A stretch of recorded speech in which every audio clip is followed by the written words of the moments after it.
Hi, Deb.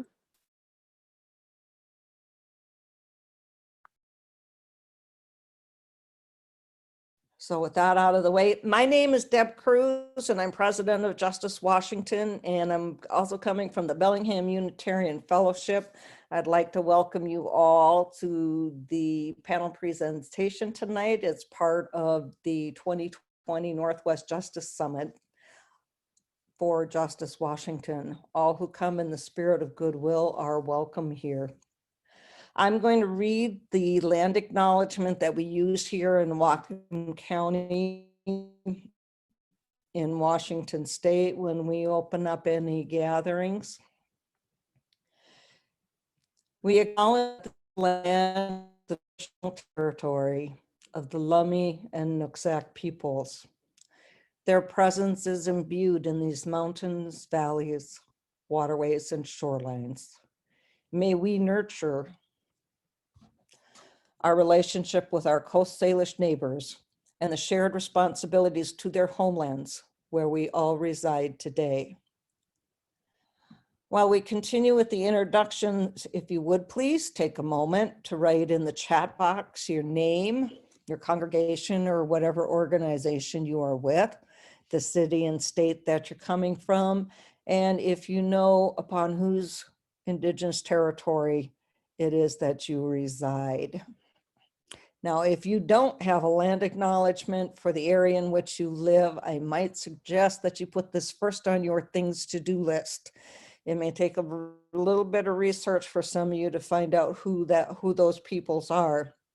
But it is one way to acknowledge and honor the tribes and nations who were there before us, and will likely be the foundation of your work in the future. I would also like to take a moment to recognize and honor any other Indigenous. Oh, okay, just heard from Deborah. She wants somebody else to go first. Okay, so that's probably you, Jewell, right? But in just a minute. So are there any other Indigenous leaders or elders in the audience? If you would please hail in the chat box so we can acknowledge you. And okay, Tex, if you're monitoring, if there's somebody who shows up, let me know so that we can honor them.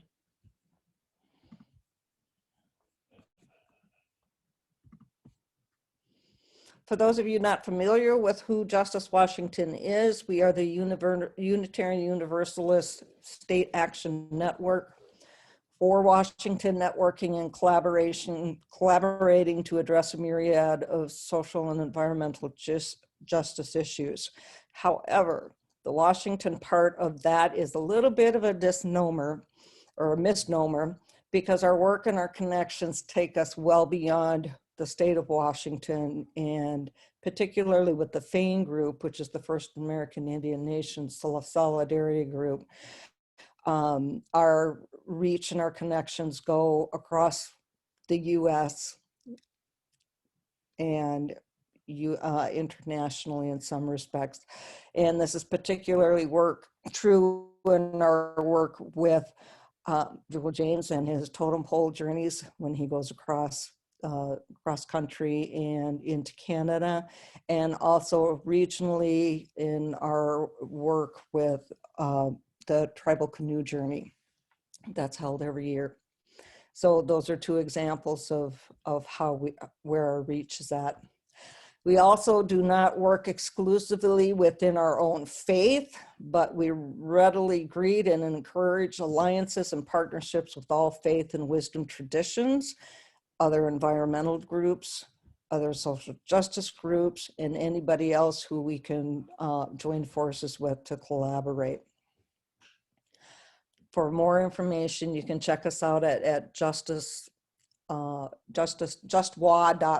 and that's JUUstwa.org.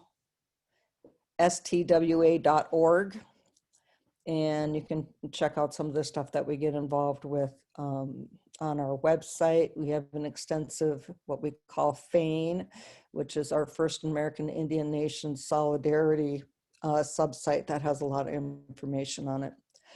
I'm going to introduce our panelists here very shortly, but I would like to acknowledge a couple of other people that we've got sitting in the room with us, and I'm going to give them a minute to introduce themselves. And that's Freddie Lane. Hello, everybody. Siamanis Jalacha, Sohila Quinasanat Tacho, T Kaya, Siamanis Jalacha, Okada. It is true, my heart's glad to be here with each and every one of you. My Christian name is Freddie Lane, Indian name, Salkada, a freshman council member of the Lummi Nation, and just really honored to be here. Thank you to all the organizers and engineers and everybody that brought us here virtually. Our hands are raised, ACM. Thank you, Deb. Christine Myers. Hello, my name is Christine Myers. I'm mostly work as a census outreach and education coordinator contracted with the Cowlitz Indian tribe. I'm a member of the Choctaw Nation of Oklahoma, and I'm just glad to be here and assisting with the Q&A for this lovely panel. Thank you. Okay, Larkin. Hi, I'm Larkin Flora. I'm coming from Bainbridge Island, Washington, Suquamish territory. And I am an intern for JUUstice Washington, and I'm really pleased to be here. And Sahar. Hello, I'm Sahar Mohsin Loftman, and I am a Star King Divinity student and also an intern at JUUstice, and I'm in Germany. Okay, so I'd like to say a special hi to Julian. I know you're out there somewhere, Julian Matthews. He's, let's say, a colleague of Elliot Moffett, one of our speakers tonight, working with Nimiipuu. Did I say that right? Yes, that's right. Okay. I'm driving okay. in my car too, so I'm gonna have to pull over. Oh, okay. Yeah. Yeah, just be careful. All right. Okay. Don't pull over. Just be careful while you're driving. Okay. Thanks. Thank you. And now I lost my notes. Okay. So did we see anybody else that we need to? Not yet. Okay. So some basic housekeeping items for this event. We have all the panelists, or all the panelists, and the videos are on. The rest of you should have your videos and your mics off. And that is predominantly because mics are very disruptive when there's a lot of background coming in and will make a huge distraction when the panelists are speaking. Also, turning your video off helps to increase our bandwidth or prevent the decrease of our bandwidth so that we don't do a lot of freezing or crashing. And should we crash for some reason, the Zoom will make an attempt to reconnect you. If not, you can come back in on your link, so have that handy. We are recording this, and we will be making it available at a later date for all of you to review it. And we will also have transcripts, written transcripts available a little later on down the line. And that's for helping with facilitating us getting to the second part of this summit, which is going to be held in December. Oh, hello.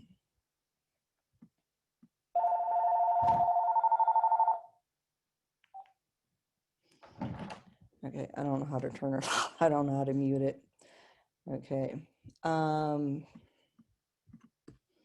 So closed captioning is down at the bottom of your screen if you need. Oh, Deborah showed up. Cool. So we're not going to go out of order. Give me just a minute, Deborah, and we'll get started. Closed captioning is down at the bottom of your screen. You can turn that on or hide the subtitles. If you want to toggle between seeing everybody and just the speaker view, that's in your upper right-hand corner. And should we have time for breakout rooms later in the evening, a lot of that is going to hinge on the question and answer period, how long that runs. You will be able to turn your video on and your mic back on while you're in the breakout room. Each of our panelists is going to have about 20 minutes to make a presentation to the issues that they are concerned about and they would like to engage us in supporting. And that will be all just in supporting what the tribes and the nations and the communities are doing, or making suggestions and recommendations on how to educate and inform ourselves on and transform ourselves so that we can get to doing this work. Tonight is our first American Indian Nations panel. Tomorrow we're going to have several other panels on racial justice, environmental justice, legislative advocacy, and in our RIMS group, which is the Refugee, Immigrant, and Migrant Solidarity panels.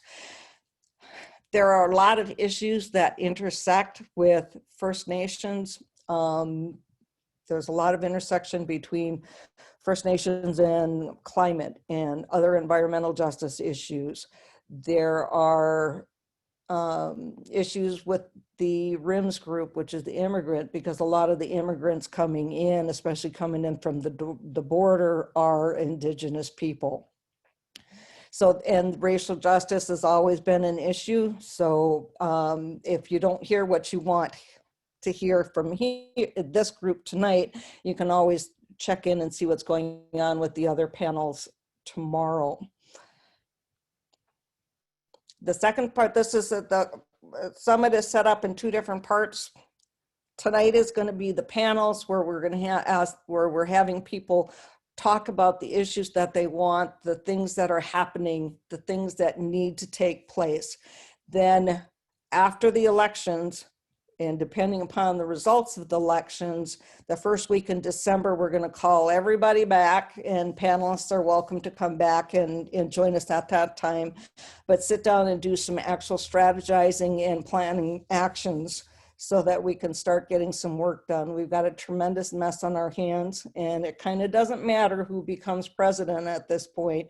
We've got a lot of work ahead of us to do, and we really need to get hot on getting it done. Now, other texts, have I forgotten anything? Any other announcements? The guidelines are for gathering, but they're listed in the chat as well. Okay, cool, thank you. Okay, so on tonight's panel, we have with us tonight Jewell James of Lummi Nation, Deborah Parker of Tulalip Tribes, JoDe Goudy of Yakima Nation, and Elliot Moffett of Nez Perce. Each has been asked to speak to those issues they feel are important to focus on in the days ahead, and where we might be able to lend our hands and voices in support of their efforts, or where we need to turn inward to educate, inform, and transform ourselves, like I said before, so that we can move on to the business of restoring some sense of sanity and get us back on track to building a more equitable and honoring future for all of us in the earth on which we live. I'm going to let the panelists pretty much introduce themselves. So in the order we have it is Deborah Parker will be first, and she's here, and Jewell James. You guys can wave when I say your names so they know who's who. Elliot Moffett, JoDe Goudy. And again, once all of them are finished speaking, we'll go into a Q&A session. At this point, we have 50 people. So what I would like you to do is, as the panelists are talking, is in your chat box, put your question and address it to either Christine, Freddie, or either one of the tech Q&A people that you see there at the top of the participants list. And they will take and review those questions, compile all those together, and then send the questions off to, or ask the questions of the panelists. And I think that's all I have to say. So Deborah, if you want to, can you unmute yourself, or do you need somebody else to do that for you? Yep, there she goes. Okay, so you go ahead, my dear, and I really appreciate you coming in and taking us on, and let's go. Oh, all right, have you got your audio going? Nope, can't hear you. You got your sound turned up? No, not your tone, not your sound. Oh, there we go. Can you hear me now? Gotcha. Oh. Can you hear me? Yep. Okay. Can you hear me? A little bit. Hold on, let me see. A little Yeah, bit? here. Yes. Okay, I'll get real close to the screen. Okay, lady, go ahead. All right. Well, first of all, teak-wheat seed in our Sahobsh language, it means thank you, teak-wheat seed.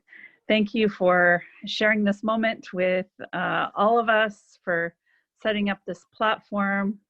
My traditional name is Sitsayeltsa Deborah Parker, and I'm here on the Tulalip Reservation during this COVID time, which is kind of scary for a lot of us who are watching all the transitioning happening, especially from our homes, and feeling that sometimes that loneliness, and then sometimes that that peace. And so tonight we have tomorrow we have a funeral service of a loved one, and it just kind of sets many of us in that space of you know, looking at where we've been, and looking at who our elders are, and what the meaning of our elders, our indigenous elders, are to us. I'm a member of the Tulalip tribes, and so we lost one of our Tulalip elders, and it really is that time of reflection. I think universal reflection. So thinking of our loved one who has passed, it's time that we honor their lives. And I think in this time of COVID, of people staying home and choosing to be safe, it's our own personal time to look at our life from the past, and maybe wonder what our future will be like. So I'm glad we're looking at the turning point, because if we don't turn towards something that's better in our lives, then we will continue the hurt and pain that really does not need to continue. And so it's that time. It's that time that we look inside and think about what really matters to us. For many of us, we go to work, we work those long hours, we come home, we try and forget about those things that hurt us deeply, or that have taken over our minds, that hurt, maybe a loss of a loved one, or a divorce, or depression, all those things that encompass our being. We try and keep putting aside. And for us as Native people, that's why we have ceremonies. We have sacred ceremonies, and it's important we attend those ceremonies to take care of our body, our mind, our spirit, and then we can continue to do the work. But if you're like me, and I'm gonna be telling on myself here, if you're like me, you keep going, and through funerals, through losses, through grief, you just wake up and you keep going, because we're taught to do that. And for many of us, we don't take that time to sit with someone and to share our hurt, to share our pain. and to share our grief. And as an Indigenous person, we've learned that there's intergenerational trauma that we don't even know about. There's within our DNA that hurt and pain that it surrounds us, but we don't often know how to pick that up and sit with it and hold it and heal through it. And so I think that's the hurt of our nation, is that we haven't picked up that pain. We haven't picked up that piece that has hurt us, whatever that may be: racism, sexism, discrimination, that deep grief. Maybe it's child abuse, maybe it's neglect. Those are tough issues for us to deal with. They're tough issues to look at. And when we do, it feels like, are we taking on the hurt and the pain? Are we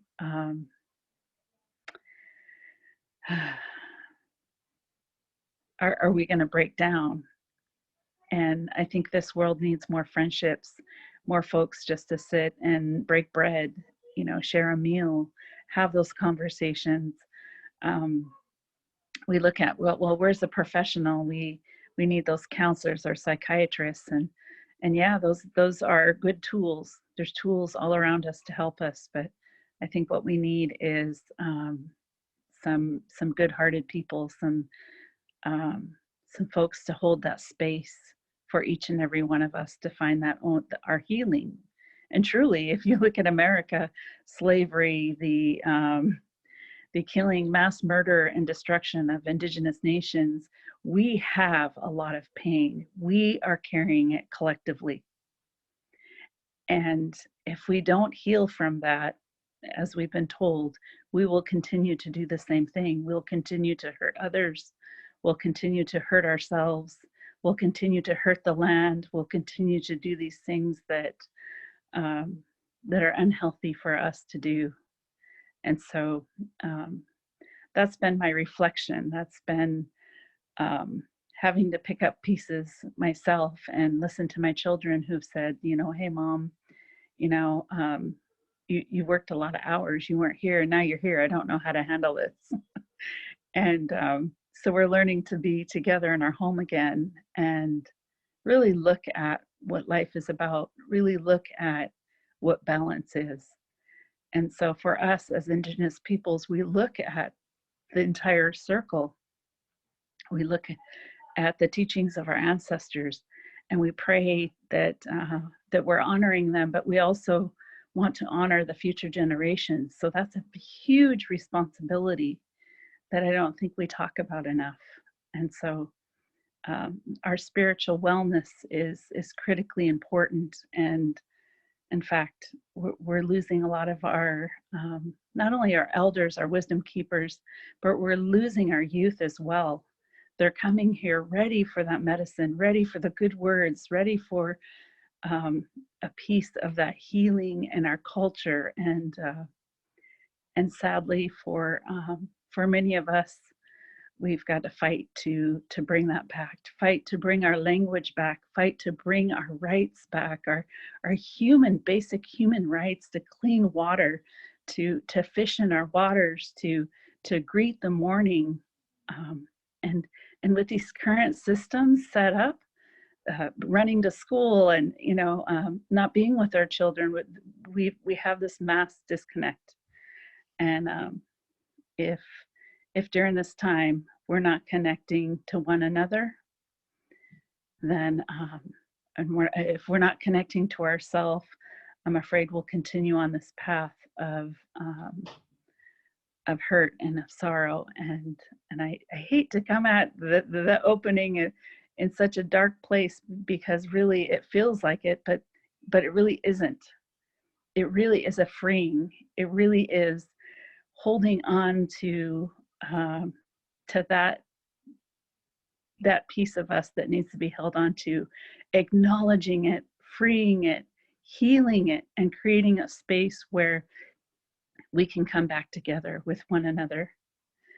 And so that's, kind of where I'm at on my own personal journey, but also I see others who are wanting that time, wanting that space, wanting human interaction doesn't have to be perfect. You don't have to have a PhD. You don't have to, if you do, that's great. But we just want that basic human compassion. And that's something I think we've been lacking, and it's something that we need. And, you know, how do we get back to that? I think it's healing ourselves, healing the wounds that have been created through, for us as Indigenous people, healing the wounds that have happened to us from the boarding school, from parenting, you know, from trying to find out who we are as, you know, whether you're Stahovsh, whether you're Lummi, whether you're Cowichan, whether you're Yakima, wherever you come from. It's that time to acknowledge ourselves, but also for others as partners to listen, just to listen. You don't have to become the expert in Indigenous studies or Indigenous peoples. No, I don't think anyone's the expert. You don't have to be the best.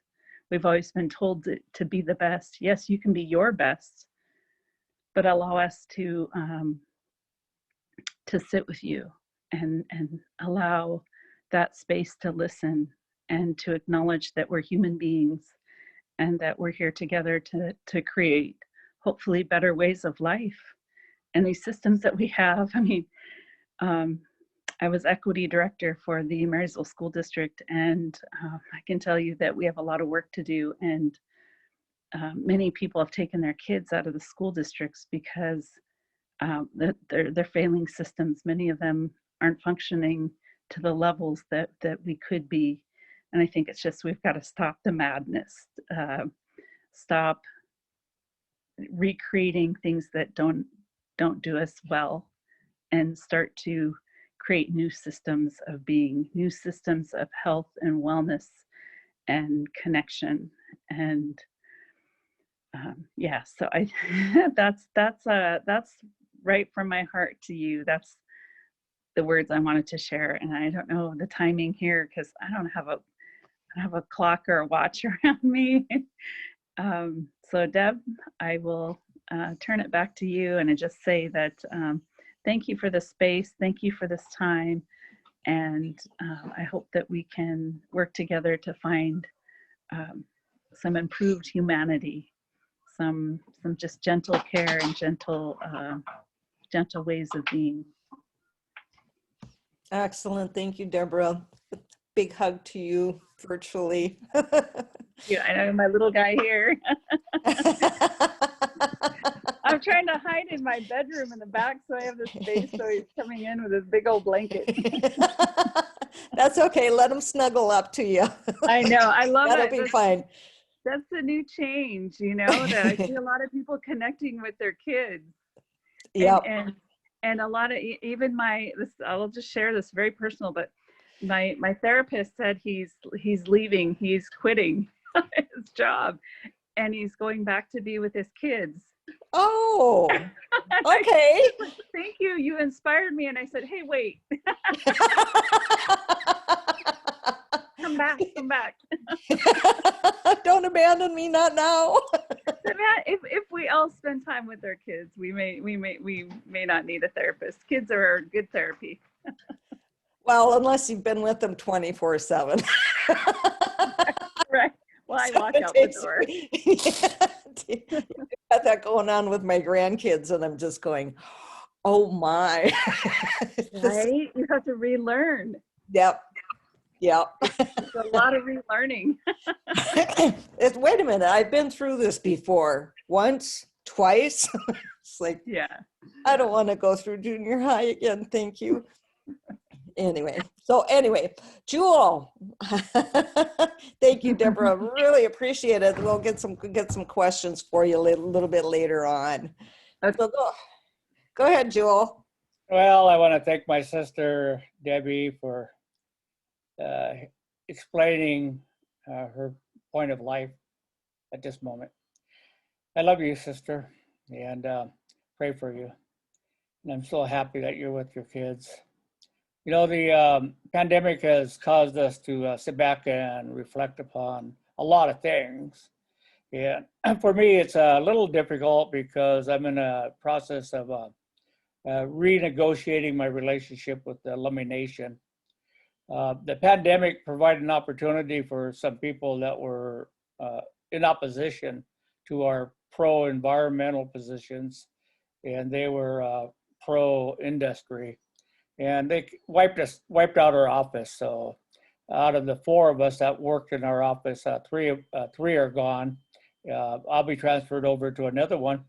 And hopefully the Lummi Nation and the leaders and the staff will be able to access some of the stuff that I've researched and studied, learned and listened to, and have to share in regards to Lummi tradition, culture, social, economic development over the decades. Yeah, I've worked with Elimination for 43 years, and you know, my main focus has been sovereignty, treaty rights, environmental protection, and Native American religious freedom. You know, and over the years, I've been able to travel locally, regionally, nationally, and internationally. And, you know, I mean, for example, I have a daughter from the Amazon. We adopted her. Her uncle was an activist over the United Nations. And we adopted her and brought her to the United States, and she got educated here. Now she has a master's, you know, and, you know, so, you know, it's pretty good for a Makoshi Indian girl out of the Amazon River. We're just proud of her. But, you know, the over the years, I've really maintained a commitment to try to protect the environment for our people. When we think about the campaign we did 3 years ago on the Anthropocene totem pole that we brought to Pittsburgh and Philadelphia and one up into New Jersey and DC and Florida. It's been traveling around, organized by Becca and her mate Jason. And they've done a great job. That Anthropocene, you know, it's basically a new term talking about the death of the earth, the death of the environment around us. And for Native Americans, we've entered a treaty with the United States, and at the time, it was inconceivable. It's not really, I mean, wasn't part of our culture to think that somebody would come behind you and wipe out everything. You know, so I was, you know, I think about the campaigns that we've been told to look at, like the whale. You know, the whales dependent on Chinook salmon, and Chinook salmon are being driven into extinction. And, you know, you see in the paper or you see in the media and on the news, people arguing over whether or not they should kill off the seals and the walruses because they're eating Chinook. See, that's a reflection of how sick we became, how sick our society has become. We want to take that food right out of the animal's mouth because it might be the last one and we want it. It's ours. You know, I mean, that's the type of mentality that's behind that Anthropocene concept. You know, I always tell people herbicides, pesticides, fungicides, mold inhibitors, taste enhancers, color enhancers, and preservatives are in your food.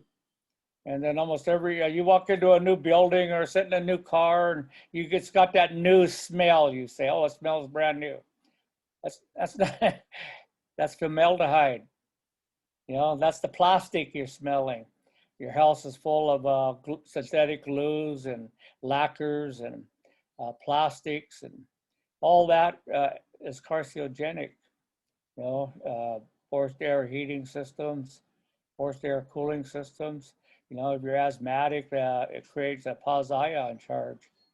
You know, and when we look at the world around us, we realize that pollution's become a part of life. You know, we just accept it as part of life. And it becomes frustrating because we'd like to believe that if we work hard, if we work diligently, if we are really committed, we can make a better future for our children. And yet we haven't even figured out a solution on how we're going to become not contributors to the pollutions. You know, I mean, it's not a simple thing. I mean, we have to get deep down, real deep down into the subconscious and start making changes somehow. And it has to be done on a large social scale. I know I was talking, you know, we've read in the books, we've all heard it. At the time of contact, you could walk across the salmon's back on any stream or river and get to the other side and not even be wet. That's how thick the salmon were. I was talking to the late Auntie Sarah, you know, and I was thinking about a fish company called Carlisle back 100 years ago. And I asked her back in the late 70s, I said, Auntie, did you work at Carlisle Packing Company? And she was a pretty old elder then. And she goes, oh, yes, Sonny, I did. I said, what was it like? She goes, oh, we worked cut scow loads and scow loads and scow loads every shift. 3 shifts a day, 7 days a week throughout the whole season. And we only cut off the bellies. I said, what? She goes, well, you had a razor and you just cut the bellies off. I said, why? She goes, because you the bellies would lay flat. You just cut them in strips, roll them up and drop them in the can. And the rest was all thrown away. So like 80% of the salmon is thrown away and 20% was put in the can. You know, on these fish packing companies, they just marketed millions and millions and millions of 1 pound cans and larger, just mass exporting them, you know. And she said at the end of the shift, any scow load that was left was dumped into Bellingham Bay. I said, why? So that they could begin with fresh salmon. You know, so it's sad to think that that type of legacy is not something we don't teach, you know, and we don't share. Doesn't matter who did it. The fact is that if our children don't know the history of their ancestors, red, black, white, or yellow, or blue, then they're bound to repeat the same mistakes. We have to learn from the past in order to develop the plans for a better future. You know, and we all know that our brother tribes like Yakima and others that have been suffered major impacts due to the dams. You know, they still dream of the day when the dams will be gone and the salmon will be back. You know, and our relatives down there at Alwa, when they took out that dam, that was a great accomplishment. You know, and the salmon came back. You know, so in regards to these campaigns that we have waged in the past, it's all about trying to get people to understand that we have to work together as a collective. You have to create that bigger social awareness, you know, and that means the churches, the environmental groups, citizens organizations, students associations, Indian tribes, whatever group you belong to, that if you have any type of conscience and commitment to improving life and the environment, then you need to work together. Tell the truth, I think about the Republican Party and I go, my God, you know, what type of, you know, any of the politicians now, you know, it's you know, I've been spending a lot of time reading some of these books about prophecy and the churches and the battles all the way from the fundamentalists to the liberals and trying to figure out what the hell is going on here. Seemed like we really are at the end of times, you know. I mean, seemed like they just lost it. Maybe they're aware of something we don't know, that, you know, that it's okay to look the other way and not give a damn, you know, not stand up for good positive morals or ethics, or to commit to a better future for the children, you know. And I kind of feel that society is really losing it, you know. And it's good. It is tough for people that are environmentally minded, you know, and it's tough for the students that may be looking to get involved somehow, you know. And I think groups like this, you know, people like Deborah, you know, give them permission. You know, those young people need to have permission. You know, they think in your mind, you know, somebody's gonna have to tell me, can I do this? You know, I'm afraid to protest. I'm afraid to get out there on the street. You know, they got to have permission. I remember one elder, when I was just a young person, I just got on the council, I was 26. And I was kind of just sitting there and listening to the crowd. And that elder, she came up to behind me and she goes, "What's wrong with you, young fella? Are you afraid to share good words with your people?" She goes, "I give you permission if that's what you need. If you need permission, I give you permission. And if anybody has a problem with that, you tell them to come see me." And of course, she was a really powerful person in the community, and nobody's going to argue with her publicly, at least. You know, and so, but I felt empowered, you know, and it gave me permission to stand up wherever I went, to speak out, you know, and it does make a difference. You know, I took that to heart, and, you know, I know I shared a lot of words wherever I've gone, but I always reflect upon that elder gave me permission to stand up, to speak my mind, you know, and I reflect upon what's good for the people. So if, you know, we'd like to see the Salish Sea protected, you know, and we don't want it to be like the East Coast and everything's just weighed to waste and contaminated. You know, it'd be nice if we could have faith in the state, you know, and it would be nice to have faith in the tribes, you know, and all the organizations and churches here in the Pacific Northwest that could work together in order to develop some type of plan that would bring the salmon back, you know, and but bring them back to what? You know, the rivers are being dewatered, the forests are being clear cut. You know, my grandfather, I was riding with him one day and he goes, "Right here, grandson." He goes, "When I was a young man, the drop off of Bellingham Bay was right here." You know, and it was another 3/4 of a mile out where the silt has filled. Halfway across Bellingham Bay, 100,000 truckloads of silt came out of the mountains every year from the clear cutting of the forest. You know, and it just filled half of Bellingham Bay. You know, and for the current generation, because they don't know that history, they don't know that it was Bellingham Bay is filled up. You know, to them, it's always been like that. You know, and that's part of the problem of we must not know better because we don't share our history with our youth and the generations coming behind us. A real reflection on how the changes took place and how the impacts came to be. You know, and that's a serious challenge that we have to have within ourselves and amongst each other.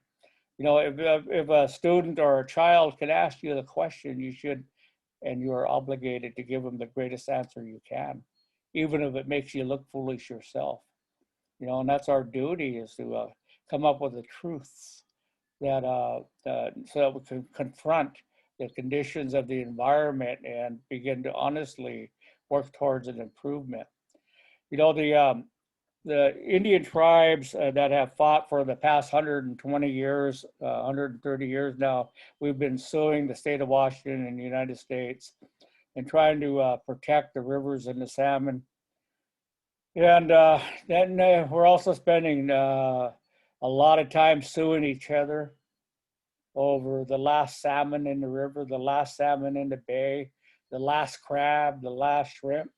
You know, and the fact is that there's hardly nothing left. It was half of that and half of that and half of that. You keep folding that piece of paper and pretty soon it's down to a little teeny corner of a massive sheet that once was, you know, and then they're telling us, well, that little teeny piece of corner, you still have to share 50-50. You know, and the court said that the non-native fleet should have been off the water. You know, there's nothing left. You know, and the state authorizes the fleet. It's their obligation. You know, and the treaty guaranteed that we would be able to make a moderate living. But the only thing that happens is that more and more fishermen have to leave because there's no fish left. There's no opportunity. And so our tribal fishers are disappearing, and the hard-nosed fishers are staying in the operating under the belief that they can make a living, but they're not. You know, and so because of the limited resources and because nobody else is cutting back off the coastal fisheries, the oceanic fisheries, you know, because of the prior interceptions from Alaska, Oregon, California, not just Washington, that most of the salmon are gone, what's left. You know, there's not much left, but most of it's taken before we see it come into the Straits of Juan de Fuca. And then we battle each other over them, between us and the non-Indian fleet, and then between us and other tribes. And when the real question was, how are we going to increase the population of salmon so that we can still have our traditional ceremonial subsistence fisheries at least, you know, and feed the salmon and the whales and other life that's dependent on them. You know, I remember back in 1979 when I was a young fisheries director, and I had to make a choice about battling the state of Washington and all the tribes and force them to quit harvesting the herring. But the fact was that the herring, if we continued at the rate that we're harvesting, we would have depleted it within a few short years. And, you know, I mean, a lot of people hated me over it, but, you know, it became our Lummi campaign. Stop. Even if it hurts us, we have to stop. And, you know, the species still hasn't rebounded, you know, but that's part of the self-awareness and commitment that we have to make in regards to preservation of the species. You know, and we have problems with the United States in regards to the Endangered Species Act and other Clean Water Act. And, you know, there's a lot of federal laws that should be applied, but, you know, they weren't written for the native tribes. Most of our battle is trying to get Indian tribes into the law and with some power to make a decision, a binding choice, you know, and put some teeth into it. And so we have a sovereign relationship, government to government. You know, it's a treaty established relationship, and we should be able to operate as sovereigns and work together to develop a greater plan on how to preserve the quality of life within the Puget Sound, the San Juan Islands, the Walsh, as they call it. And so,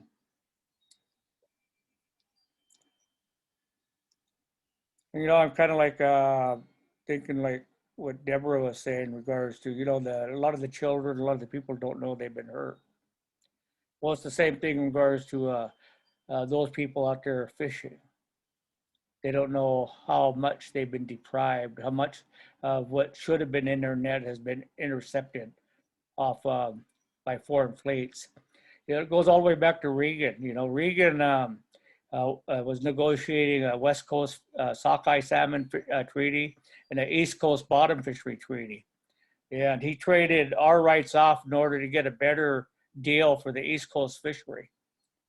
You know, and then all Canada and the United States had to do was crack down on their Indians. So Canada and the United States started cracking down on people in the Columbia River, citing people in the Puget Sound areas and fishing out near the border and up into the Fraser. And so they cracked down on their natives. They were teaching us a lesson, exercising their might.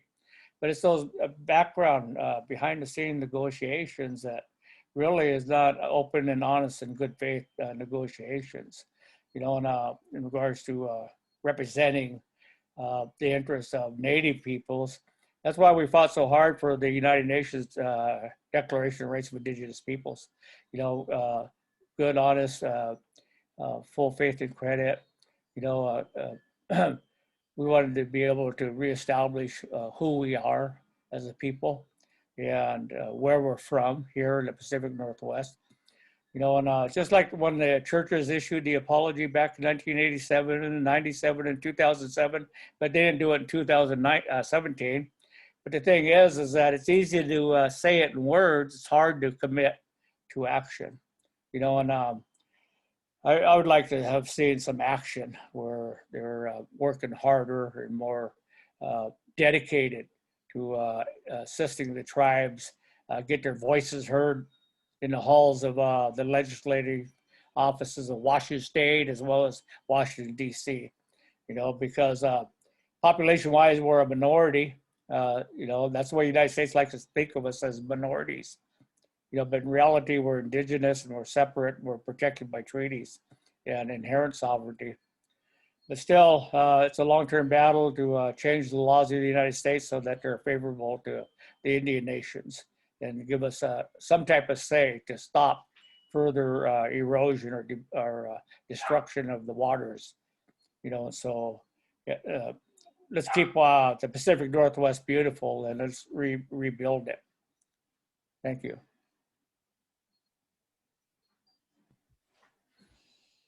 Oh, thank you, Jewell. I appreciate you taking the time out to be with us and keep telling us the same message over and over again and reminding us that we aren't doing nearly as much as we need to be doing.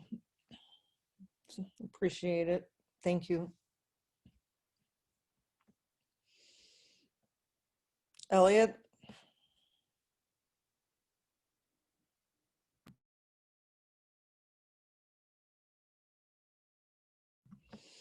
Elliot? Did we lose you? Oh, okay, There. here we go. Thank Okay. you. Elliot Moffett? Yes, thank you. My name is Elliot Moffett, and my Nimiipuu name is Etpalatket. Nimiipuu is what we call ourselves. We were given the name Nez Perce, but Nimiipuu is what we go by. My mom and dad are Walt and Bernice Moffett, and my dad's parents were Sarah and Harry Moffett, and my mother's parents were Delia and Joe Williams. And I'm calling from the Nez Perce Indian Reservation and in Kamiah, Idaho. And I'm right next to the Heart of the Monster, we call it. And that's where the Nez Perce came from, was the Heart of the Monster. I'd like to thank you for this invitation here tonight. And I'm very impressed by the other speakers. They have a lot to offer, and I think this is the possibility for many things to change. Change seems to be the only constant that we have. Right now it's very smoky yet here in Idaho, and we're getting smoke from, we believe, Oregon, maybe even California, which are still burning, and with wildfires. And this is just another reminder of global warming and climate change that we have to contend with as a people, as a community. And how we're going to do that as a people and as a community has not yet been determined, because, as was pointed out, we're not getting together with others to come to any type of agreement. I'm the president of Nimiipuu Protecting the Environment, a nonprofit 501c3 organization, and we got our start from what we call the mega loads issue, and that was about 2013, when there was a shipment of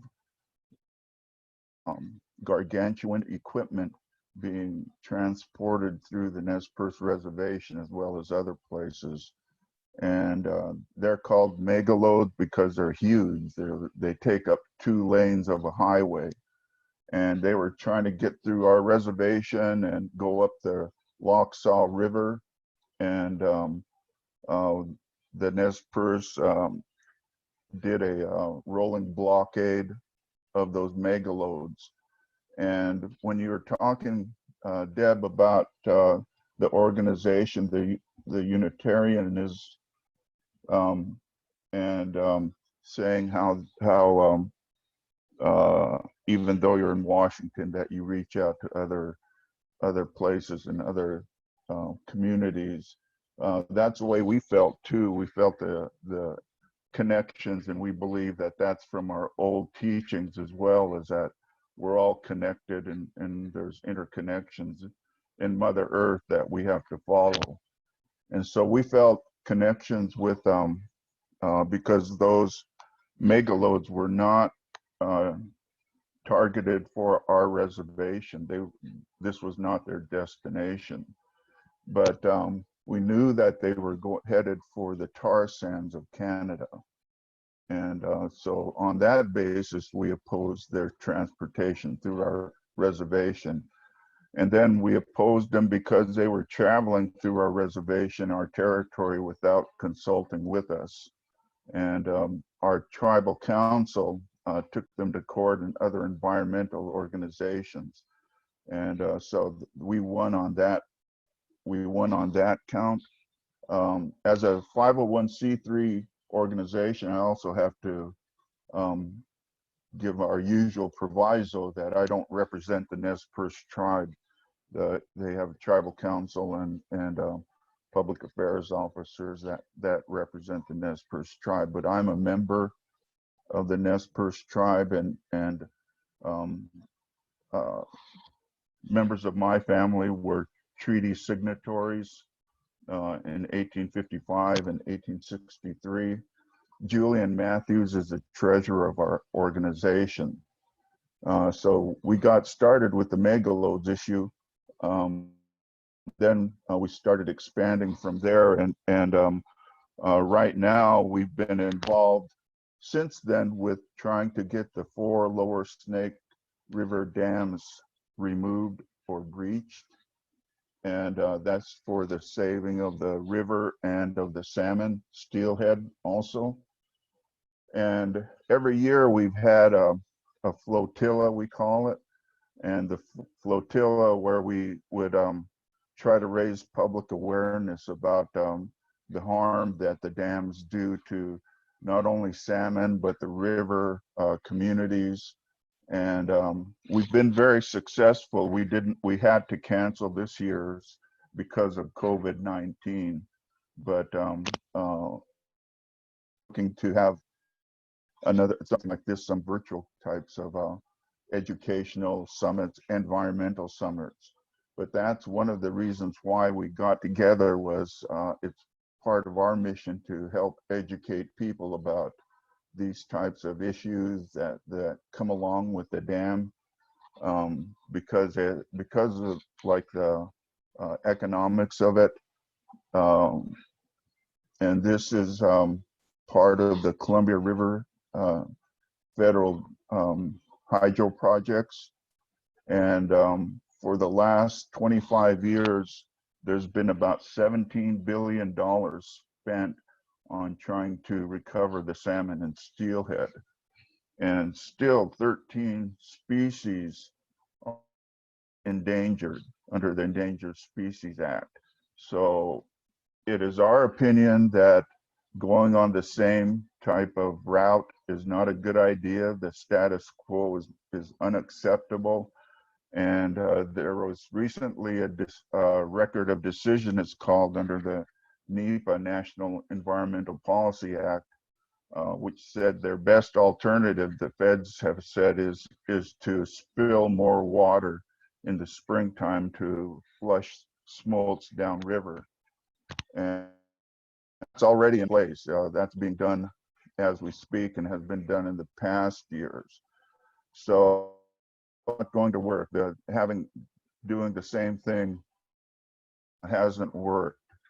And so we've been advocating for a different approach. We want the dams breached, and we've been trying to amass the political will to do that. And it's been very difficult, and with the COVID going on, and the Trump administration has been opposed to advancing environmental protections. There have been reversals of previous administrations' environmental rules and regulations. And we object to that, and we have to object to that formally and in comments But we also work with other environmental groups and other tribes and advocating for common sense, more protections for our environment, for our Mother Earth. We believe that that there's sacredness in Mother Earth, and those entities have rights to live and exist. And so we had advocated and sponsored a motion to our General Council of the Nez Perce tribe to recognize the Snake River with rights. And that resolution was passed by the General Council and went on to the Nez Perce Tribal Committee, our Tribal Council, for implementation. And so we're working now with a Tribal Council to further develop that policy of recognizing the Snake River has rights. In this type of political environment that we have to we recognize that there has been change. For an example, with mascots, the mascot issue. Now it's the professional Washington football team, and so that's a good thing, because words have meaning and they have consequences, and we object to the use of even the term tribalism in a pejorative, negative connotation that it's been used on by the public media and other public figures when they refer to someone in a negative connotation as too tribalistic, because as we know, we're members. The Nez Perce tribe is a member of a lot of intertribal organizations. And that is one of the strengths of those organizations, is that on different subjects, we come together with other tribes and work together for the benefit of the tribes and our communities. So we just want to make sure that we see positive things going on. This is a positive aspect of our current condition, to be able to meet other people and listen to how they're handling this situation is very valuable. But we need to do more. I hope everyone is registered to vote and will vote on November 3rd if you haven't by mail. But the Nimiipuu Protecting the Environment, we stand in solidarity and unity with Indigenous communities and those who would recognize the importance of acting. So we work with other organizations and to help educate people about the issues surrounding the breaching of the 4 lower snake dams, like the hydropower. It's claimed that hydropower is clean, carbon-free energy. And but what we have found and what's shown by science is that the reservoirs that are created by impoundments of these rivers in the global warming, climate change age, are cesspools of death for our fish. Salmon and steelhead and trout we're like them. We like clean, cold, running water. And that's where we thrive the best in. And so we can see the connection between the salmon and our people, the Nez Perce, that we could be doing better, and we should be doing better as a citizen, and how we interact with our Mother Earth and the beings of Mother Earth. So let's see.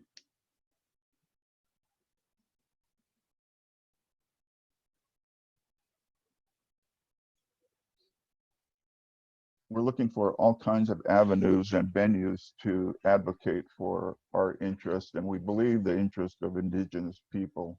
And so we conduct environmental summits that help to communicate with other communities and we had representatives from Bears Ears come and talk to our communities.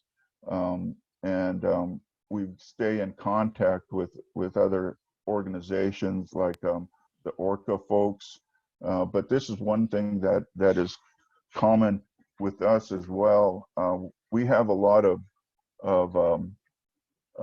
areas that are really good habitat for fishing, for fishery spawning, but they're underutilized because the fish are not coming back. The tribe, I'm very appreciative of the tribe in its recovery, in its species recovery programs. They've helped to recover the gray wolf, coho salmon, and there's other species that they're working on to help restore those species. One of the ones that I'd like to point out is the grizzly bear.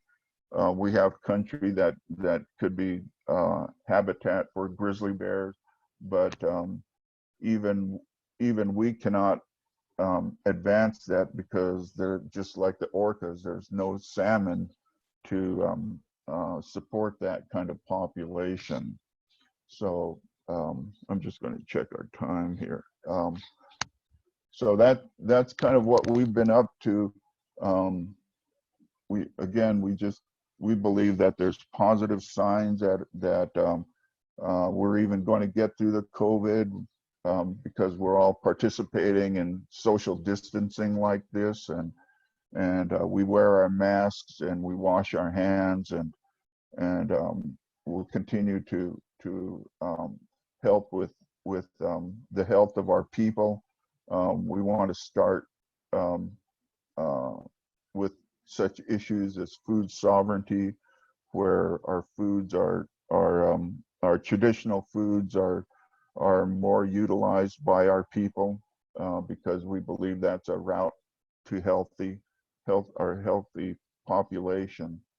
And so even though COVID is really bad, and unfortunately on my wife's side, we had to bury an elder recently due to COVID. But we want to make sure that we protect the rest of us, and I just wanted to thank everyone for their participation this evening. And if there's any questions, I'll be open for questions. Thank you, Elliot, very much. Appreciate you taking the time and talking to us about a number of things that are going on and for the Nez Perce. So, JoDe, are you ready? Yes, I am. Thank you very much, Deb. Everybody hear me okay? Well, first of all, Nichlawit, Ininaimo, Wanakshash Chaikwach, Anakudri Cook, Nayakushanak, Panetashwapatatwit. My name is Chaikwach. My name that I'm otherwise known as is JoDe Goudy. And I'm coming to you from White Swan, Washington, which is located within the Yakima territories.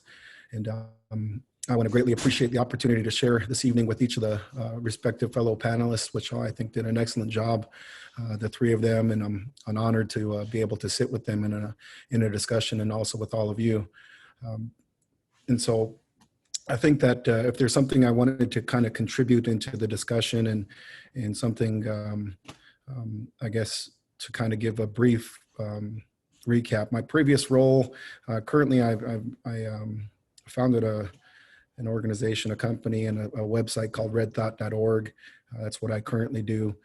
And we work on similar issues, trying to bring advocacy and awareness to a number of issues out there.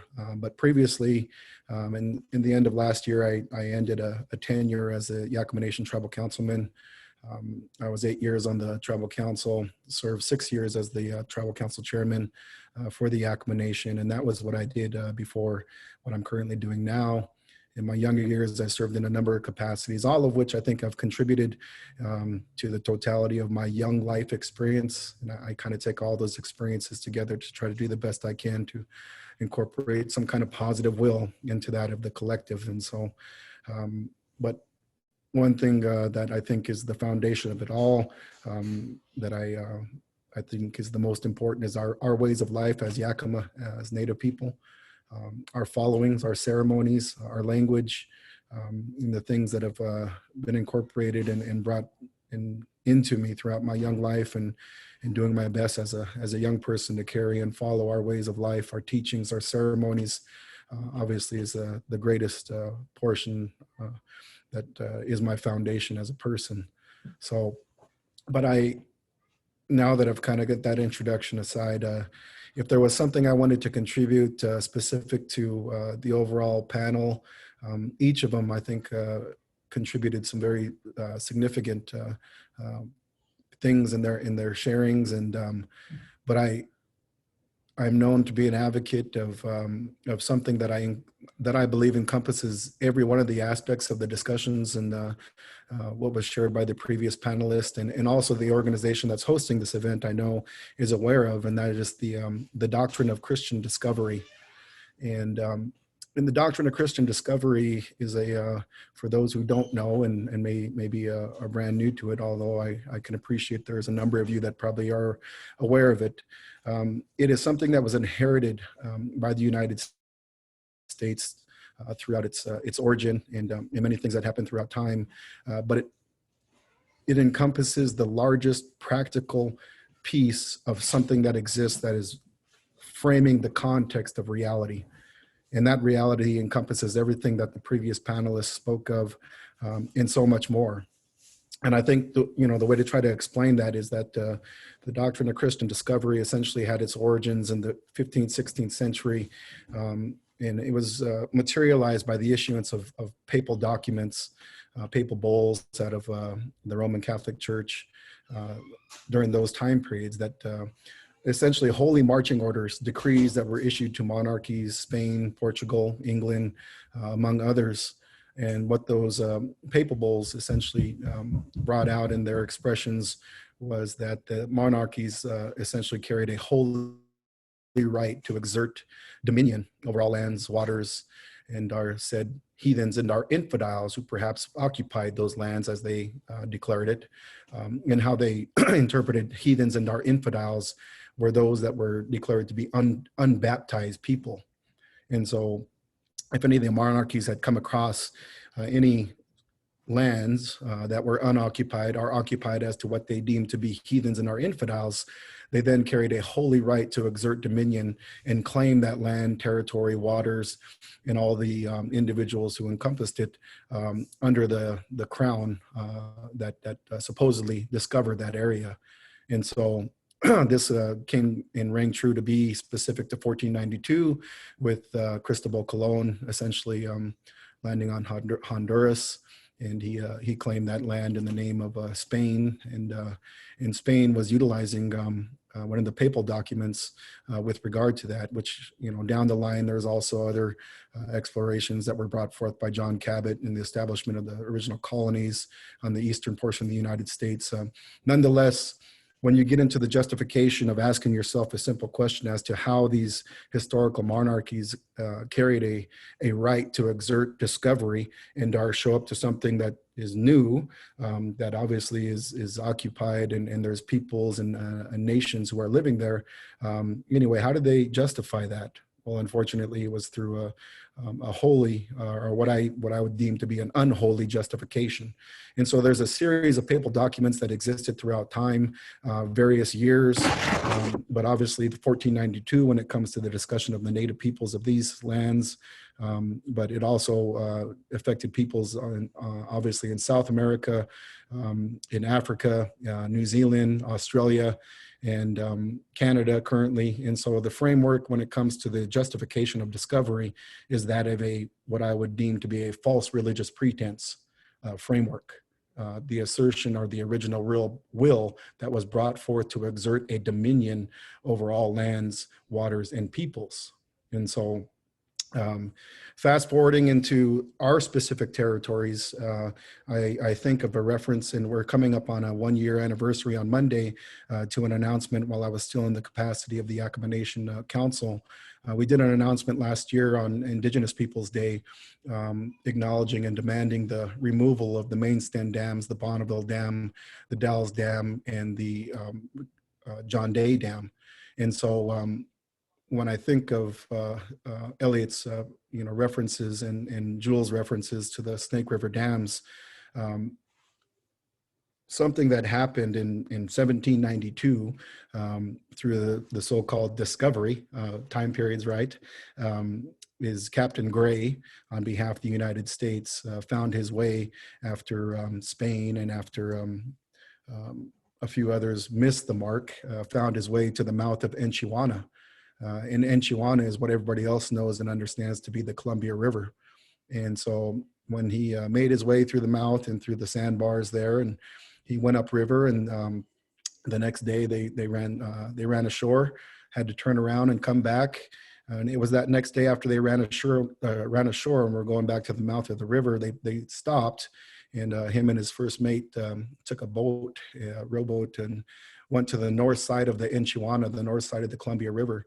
And it's there that Captain Gray took out a few coins and dug a little hole underneath the pine tree. He put the coins in that hole, he covered it up, and he declared all that land and territory on behalf of the United States, in the same representation of that of the doctrine of Christian discovery. And so this was this original exertion and our will that was brought forth to exert dominion specific to Enchiwana, the Columbia River, and thereabouts all the other lands that now encompass what is deemed to be within the jurisdiction of the United States, are in Canada's respect, and are the other areas in our territories. And so history is history, and it's quite dark. But that was the original assertion specific to the territories that most of us who are on this call are within. Do society and do we understand to know that the original assertion of what has brought the history of the present moment when it comes to all that we see, encompass, and do begin with an assertion of some coins buried under a pine tree? That's kind of weird, and it's kind of troubling as a Native person who's a descendant of the survivors of everything that has happened since 1792. But that's an important date. And another important date, I think, as far as some of the actions that are forming the practical context of the current discussion that is being expressed and are shared from all of us in one aspect or another, except that of the original pre-existence of our Native nations and peoples. Another date would be 1823. 1823, the United States Supreme Court and its judicial branch formally adopted the doctrine of Christian discovery as part of U.S. case law. And it was in 1823 that Justice John Marshall, the Supreme Court Justice, adopted the doctrine of Christian discovery and utilized it as a justification in a falsified land dispute. But what it did was provided the original jurisdiction and justification that the United States adopted through the papal bulls, on through the royal charters, up to the existence and declaration of independence and the formation of the judicial branch in the United States, the ability to exert a false religious pretense as the justification to insert title or a declaration of title of the land in question, or that was at dispute at that time, and that was on the east coast of the United States. And so that's history. That's real. It's not made up. Anybody can go look up the case and read it and come to understand that, well, how did the United States utilize a 15th, 16th century papal bull in the lineage of all the interactions that happened from that as the justification to exert jurisdiction and establish title and our property?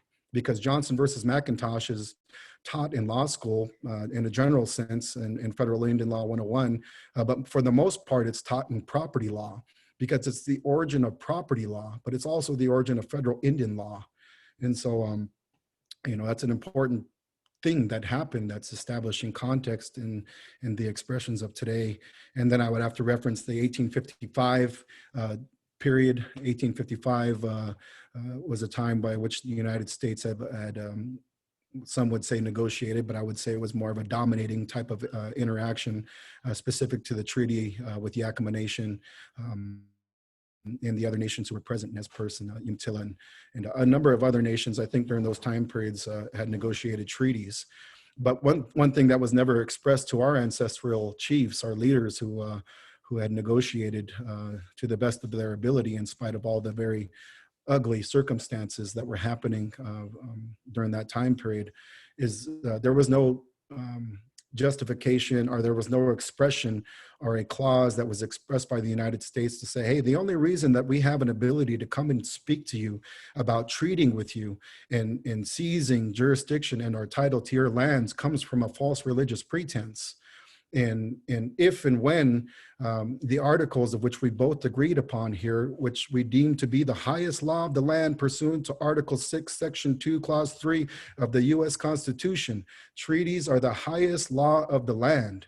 This was something that our people had understood, that the promises would be upheld, but something that has happened and is well documented. And as everybody knows, I think every treaty has been broken and then some. But the question is, how did they do it? How did they break the treaties? Well, they were broken before the ink was dried in most of them. But nonetheless, when you look at the historical record with regard to something when it comes to the reference of Article 3 of the Yakima Treaty, which is similar to that of the Nez Perce Treaty, is that we reserve an exclusive right to hunt and fish all of our exclusive areas and territories. And that was to be interpreted as from now until ever. But what does that mean when you put, 4 dams in the Snake River, or you put 13 dams on the Enchiwana, the Columbia River? Well, when you go back throughout time, the very simple question that's often within the hearts of us as Native people, especially those who have treaties that they look to historically as to be the embodiment of the law and are the authority that is going to protect the sustained existence of the resource and or the peoples, it becomes a challenge to say, well, why do our treaties and the promises continuously get broken, and what can be done about that? Well, when you look at the history, you fast forward to another time period, and I think I would want to reference 1886. And 1886, there was another Supreme Court case law. It's called U.S. versus Yakima. And the reason it's important is because it has a direct lineage citation trace to that of Johnson v. McIntosh, which is the original assertion of the false religious pretense to be that of the justification of all decisions going forward. But it also referenced an authority from the legislative branch of the United States that did not exist before. And that essentially, in a very simplest sense, is the result is what Congress says goes. And this is how the legislative branch of the United States has been able to break and renegotiate and make up new rules when it comes to the calling of tasks specific to the upholding of the articles of the treaties and all the various disputes and things that have happened since then. And so when Yakima came to be, it essentially provided the United States as an alternative avenue to create legislation or to create just different pathways to either empower whatever entities it was, or agencies, or corporations, or whatever it is, essentially the ability to create legislation that bypasses the promises that were supposed to be upheld and memorialized within the articles of the treaty. And so it's an important time period. And I think another reference would be fast forwarding to 1954. If anyone needs, some more current proof with regard to the position of the United States judicial branch and our other components that uphold this system of domination, as I'd like to reference it, is a case called U.S. versus Teton. And that was a case that entailed some timber in some with regard to the justification of harvesting that timber and how the proceeds would be distributed. And in that brief in 1954, the United States went back and specifically cited the doctrine of Christian discovery, specifically cited Johnson versus McIntosh.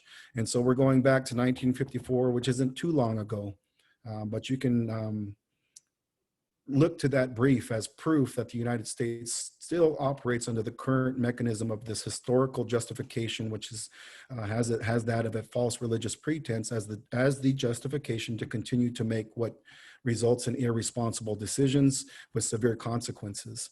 And so I don't want to go too back into the historical perspectives because there's all kinds of time periods and references that can be brought forth. And if anybody wants a good look at them, reach out to Jewell James. because Jewell has created a very beautiful, significant timeline that references a lot of these things that I'm speaking of and more.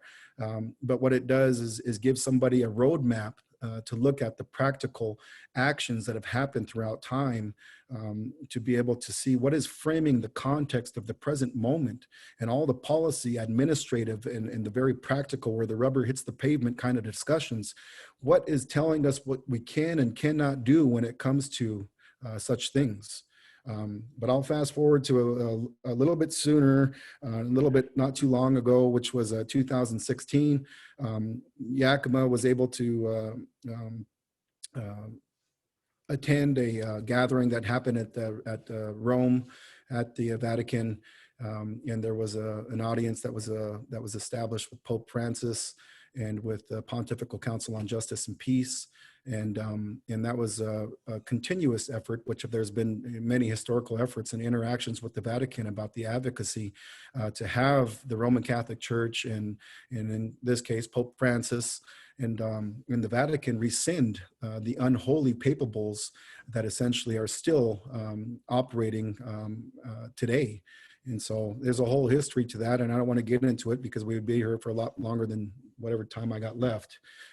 But Yakima Nation at that time was able to hand deliver a resolution to Pope Francis and asking him to ceremoniously and to formally revoke the papal bulls in question, Inter Caetera and Dum Diversis.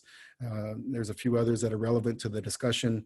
And we were also able to meet with the Council on Justice and Peace, which was made up of various archbishops. The Vatican's position at that time, and it somewhat hasn't changed, they dance around the issue very finely.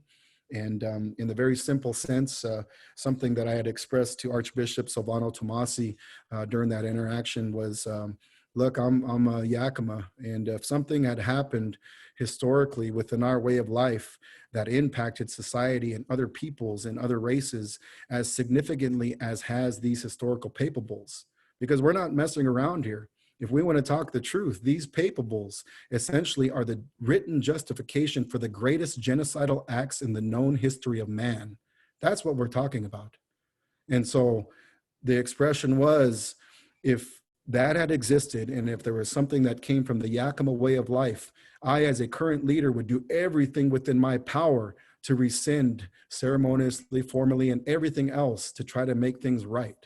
But the Vatican and the Roman Catholic Church essentially took a position that those historical documents have no full force and effect in today's time, although they're very clever with regard to how things happen. And there's a lot of reasons that I think still goes on. But in 2016 that happened, and then 2019, there was a Supreme Court case, and that Supreme Court case many of you probably have heard of, the U.S. Department of Licensing for Washington State versus Cougar Den. And this was a Yakima case. And it was a licensing, it's a regulation case specific to travel and trade provisions within the treaty. But the case is very, very unique. It's very unique. And why is it unique? Because the Yakima Nation at that time was able to insert a brief into that case.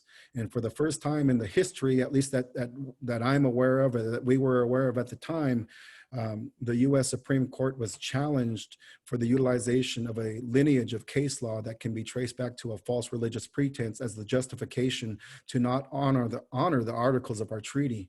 And so, you know, the outcome of that case was that it turned out to be a win for the Yakima Nation, and very grateful for such. But nonetheless, the brief that Yakima had submitted was cited 3 times within the case, but not one of the Supreme Court justices, whether they were in the minority and or majority, touched the doctrine of Christian discovery arguments, of which there are some substantial arguments within the Yakima brief.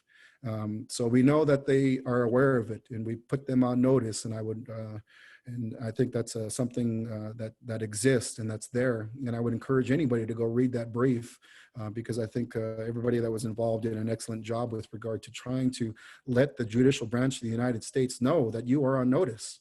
And so when you look at the dams, when you look at the environmental discussions, when you look at the salmon discussion, when you look at the water discussion, when you look at the Salish Sea, when you look at the interactions between local jurisdiction, state jurisdiction, federal jurisdiction, the legislative acts that are supposedly supposed to be in place to protect all these things, the Environmental Protection Act, the NEPA process, the Clean Water Act, the interrelationships between the Corps of Engineers and the other agencies that are put in and put into task.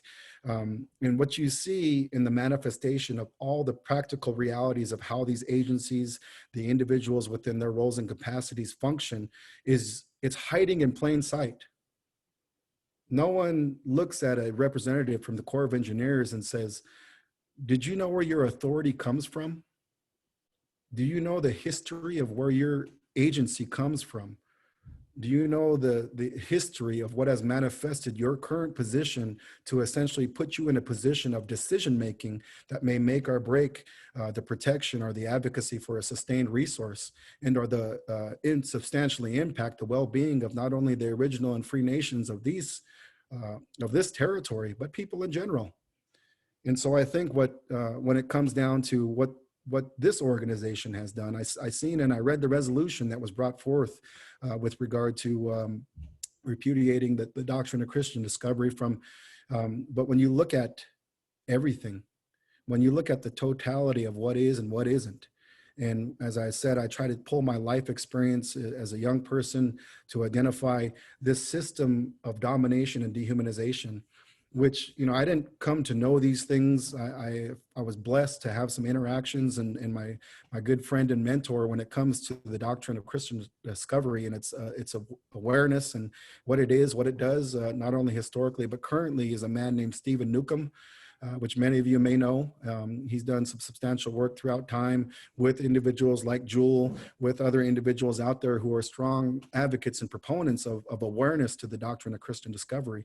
But I think what is very critical is, you know, another individual who interacts with Steve and has had a 30-year discussion is a Professor Emeritus, Peter Dorico from the East Coast there. And the nature and the manner by which you are discussing these issues is very veiled. Everything is it's nuanced and it's very detailed. And the average person in society doesn't know this history, let alone get into the details of how it functions and how it is framing that which is or that which isn't in a discussion about dams, or a discussion about water, or a discussion about jurisdiction.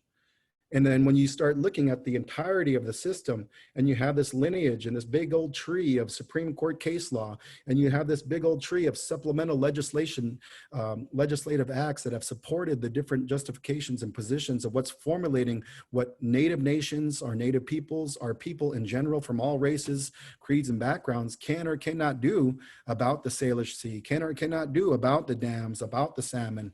Well, unfortunately, we look into this lineage of case law that surrounds water, and that lineage of case law is going to trace back to the origin of federal Indian law. And what is the origin of federal Indian law?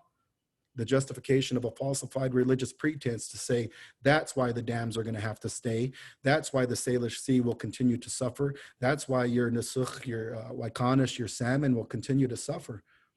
And so how are we to look at all that and to see and bring that into us as individuals, as families, as communities, let alone as nations, and respectively, you know, nations, organizations coming forth collectively to say, what do you do about this?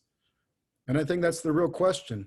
Number one, awareness is very key, because nobody understands the detailed nature and the nuances that are involved with what continuously is formulating a system of domination, which it's about control, because it's not just legislation and case law. For my brother,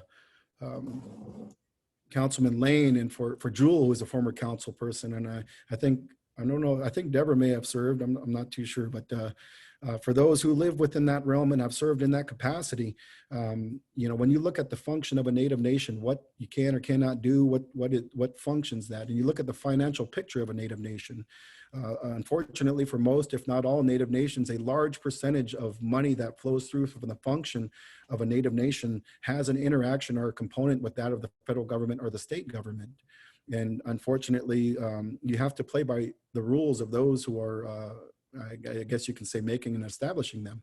And those rules are within the fine print So when you look at the current manifestations of that, of the social and human services, as Deborah had referenced, sometimes our ways of life are substantially better, but you look at the current capacities of social human services, of public safety, of education, of healthcare, of all these things. Every one of them has a body of case law, of legislation, of grants and contracts that have fine print that tell Native people this is what you can and cannot do to address the well-being of your people.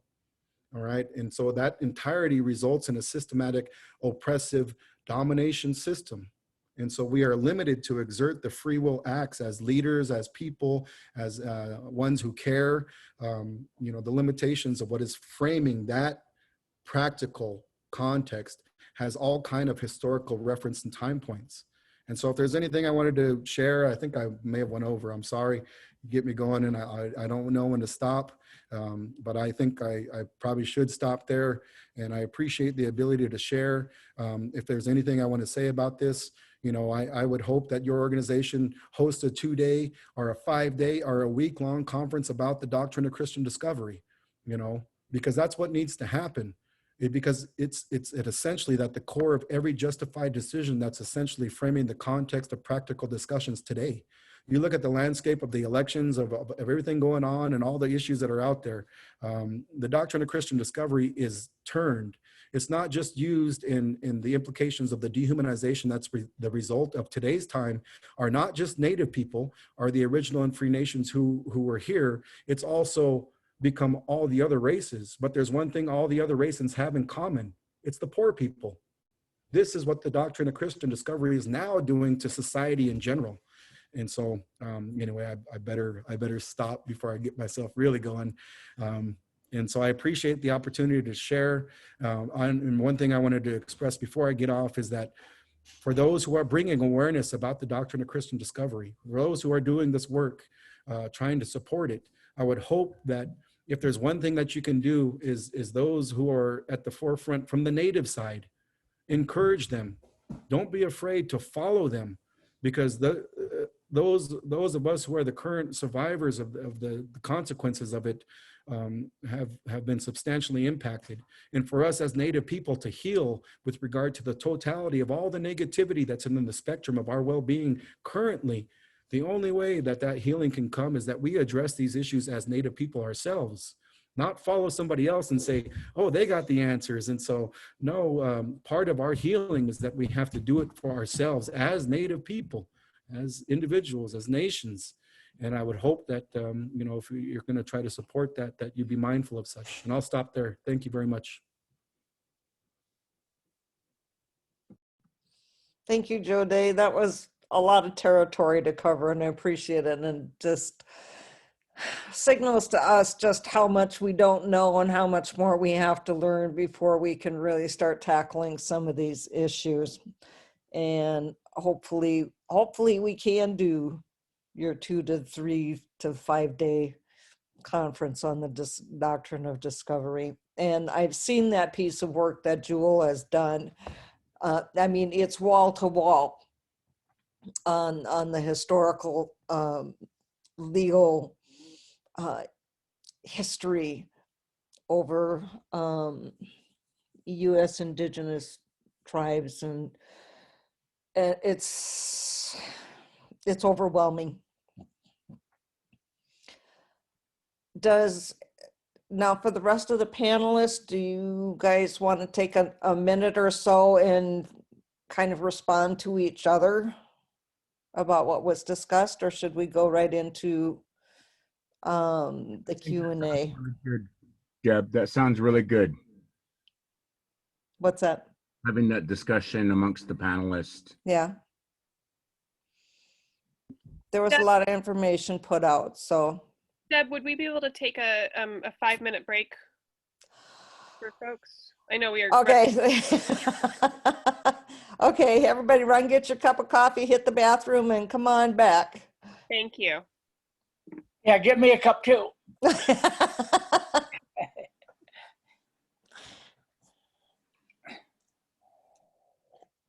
Decision. Who would have ever thought that Neil Gorsuch, a Trump appointee, would side and we heard those beautiful words that in that 5-4 decision in Oklahoma. I just want to if you want to give, I know you shared it with me, but you know, that sends a statement to Indian country that, you know, the treaties are the supreme law of the land, and it's the United States government needs to uphold those promises. And so just a couple of thoughts from you on that decision that was made. Well, you know, Freddie, about 15 years ago, I used to run around with a piece of paper talking about the United States Constitution in Indian country. And I talked about the various parts of the Constitution that were being destroyed by Supreme Court decisions. And I talked about the cases that impact those provisions. So, you know, I'd cite all kinds of parts of the Constitution: Article 1, Section 2, Clause 3, Article 2, Section 2, Clause 2, Article 3, Section 2, Clause 1, you know, and go on and on, Article 6, Clause 2. And I just kept making that speech, and I would hold up a document that says U.S. Constitution, and I'd rip a piece off and throw it away. And people go, wow, you know, I think I'm really into the argument or the presentation. And I just kept ripping that paper, throwing it away, ripping the paper, throwing it away. Just what they're doing in the Constitution, just ripping those words out, throwing them away like they have no meaning, and creating legal fictions to justify it. You know, and like JoDe was saying, based on the discovery doctrine and Indian incompetency. The United States Supreme Court is ruling on the ability of the United States to do anything they want with Indian country. And so when I'd be done with my presentation, I'd hold up the paper that said the U.S. Constitution, and it was a swastika that was left by the time I was done tearing it up. And it was a warning saying that the neo-Nazis are coming. They're coming for you. You know, what they're doing to Indian country is the step in the direction of what they're going to do to you other people. And so, you know, when we look at the Yakima decision and the Oklahoma decision, and we think about, oh, what's going on with the court? It's kind of interesting. Well, you know, you got some conservatives being appointed to the Supreme Court, you know, constitutionalists that are, constitutional construction. And they're looking at it and they're saying, well, you know, the Constitution is the supreme law of the land. You know, in the Yakima case, the judge says, well, now the Washington State wants to come back in and negotiate the treaty that was established between the United States and the Yakima Nation. And the United States did not exist at that time. And so now they want to have their say in that. But the fact is that they're not going to renegotiate the treaty in this court. You know, and so they upheld the treaty because, you know, it is supreme law of the land. And I was really proud of the Yakima Nation. And I'm waiting forward, you know, because I have been down. I don't even have a computer at home, so I don't know what the hell's going on out there. But, you know, I try to look it up on my phone, you know, smartphone, try to follow stuff I can. But I really want to know what our national warrior lawyers are saying. You know, what are they saying about these conservatives and the nominee, you know, and if they're going to see more and more conservative Supreme Court justices that are going to adhere to the canons of constructions of written constitutions, and then Indian country is in a much better situation than apparently of a liberal theologian or a liberal justice that may think they're doing something for us because we're the poor, helpless, defenseless Indian. When in reality, we're a sovereign nation and we negotiated as equals. You know, one of the things that I would like to have people more aware of is that when the United States entered treaties with the Indian tribes, it was as equals. And sacred trust of civilization works like this. When it got better for the United States, it gets better for us. United States, us, United States, us. And so the standard of living is at par, you know? And so as it improved for the people of the United States, it was supposed to improve for us as well. That's the sacred trust of civilization. That's where Oren Lyons talks about the two canoes going down the river side by side, you know, and that's what it meant. But instead, that we get lost and confused in this trust doctrine, the trust land argument. Well, the United States owns it for you because you're an incompetent Indian. You're an incompetent Indian nation. And so we're supposed to kiss up to the United States because they're controlling our land. And what they do, they made it so undivided that we can't even use it. People think, oh, you Indians are lazy. You don't even use your land. That's because 1,000 of us own every acre. You know, we got to have the majority of them to sign off if we want to put a home there. You know, and everybody else wants to live on it too. You know, so, I mean, they just messed up the ownership and made stuff up as they went by, and you know, and the BIA, maybe they tried to do the best they could, but it wasn't good enough for Indian country, because in the end, the BIA was doing what was best for non-Indian country. You know, and alienating the lands of the Indian people, giving it away for pennies on the dollar. You know, and so when we look at things like Yakima Nation and their sovereign right to conduct commerce and sending products off reservation and bring it to the reservation, that was an awesome decision. And so, you know, when I look at the Treaty of Point Elliot, the only thing we agreed to do is not trade with Vancouver Island. You know, that's the only limit. You know, so then everything else is unlimited. You know, and that's why I was always upset when those BS cases came out in the 80s that limited our rights to bring something to the reservation where the state would intercept it. You know, interstate commerce is a sacred thing, but if it deals with Indians, then you got to look the other way, you know, and seize that product before the Indians get their hands on it, you know. And so they say, oh, those Indians will be selling their tax exemption. Well, so does New Jersey and Oregon and all the other states. You know, it's just a matter of finding a commercial balance of interest. But yeah, I'm looking forward to seeing what's going to happen. I'm looking forward to seeing some of the opinions of the more legally and politically astute tribal warrior lawyers that are national activists out there with an opinion worth following.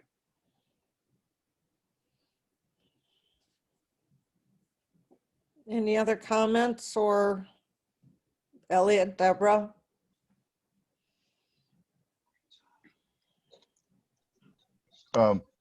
Thank you. And this is Elliot again. And I just wanted to mention, kind of off track here, but a little bit, but kind of it's relative, I believe, that back here in Idaho, there was a recent archaeological site on the Salmon River and of Nimiipuu, and it's called Cooper's Ferry if anyone wants to Google it. Cooper's Ferry. And it showed that there was habitation there about 16,500 years ago. And and that means that when there was a Lake Missoula and the last ice age, and you had these massive floods from the lake, that probably there were people that saw that happen, and seeing the waters coming down some of these canyons, that must have been something to experience. And so our people and each one of the speakers who represent their people as leaders and activists, that that's where they come from as well. Their legacies and heritage. And we have to keep pointing this out, is that when I talk to my environmentalist friends and we start talking about sustainability, these folks, they come from communities that have sustained lifestyles for millennia, for thousands of years. And so they know what sustainability is. And so when you ask, well, how do we have a sustained economy that isn't natural resources extractive? And so I think that I would first ask Indigenous people about sustainability, but I just wanted to mention that. Okay, thank you, Elliot. Deborah, do you want to throw something in there? Yes, yes. I wanna thank my dear relatives from the tribal nations for the good words, and got me all excited about policy now. I kept it like policy, and then I want to hear more. I want that 3 to 5 to what did he say, a month of looking at where our policies have taken us, and where we can go from there. So I think that as we look at where we're going towards in this day and time, as we look at the heartbeat of our nation and who we are today, it is so important to remember our food sovereignty, our political justice, our own way of living in balance with this earth, with this environment. And I'm so grateful that the needs that our tribal people, that we look out for the needs of the river, because if we don't, who will? Corporations won't. They're looking out for the needs of their pocketbooks.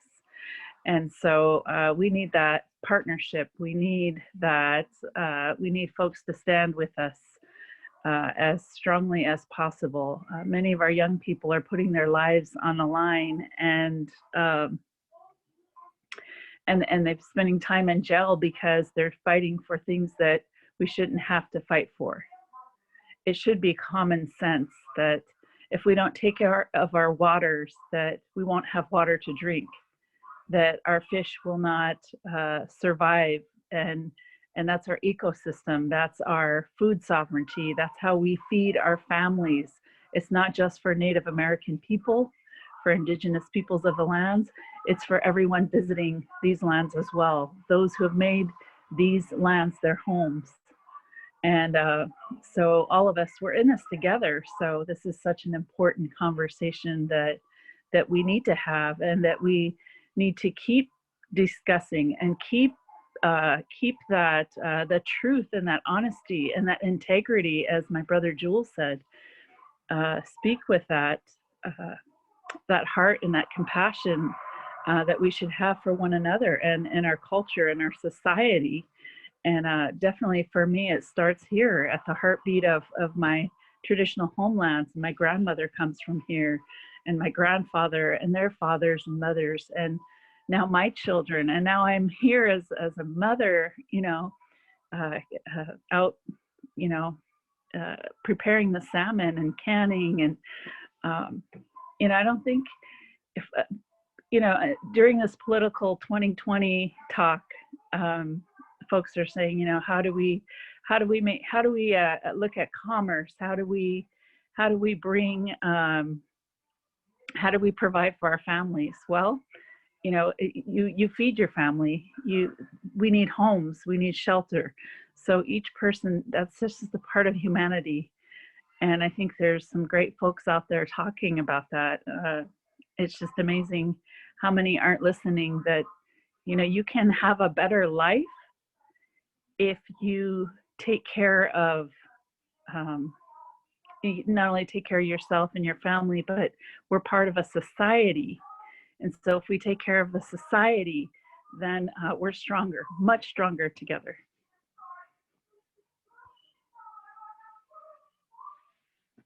So I'll stop there for now. Thank you. Freddie, Larkin, Sahar, Christine, if you guys have gotten any questions or were able to pull anything from the chat box, do you want to kind of step forward with that? No one sent me anything. I think we're all just soaking it up.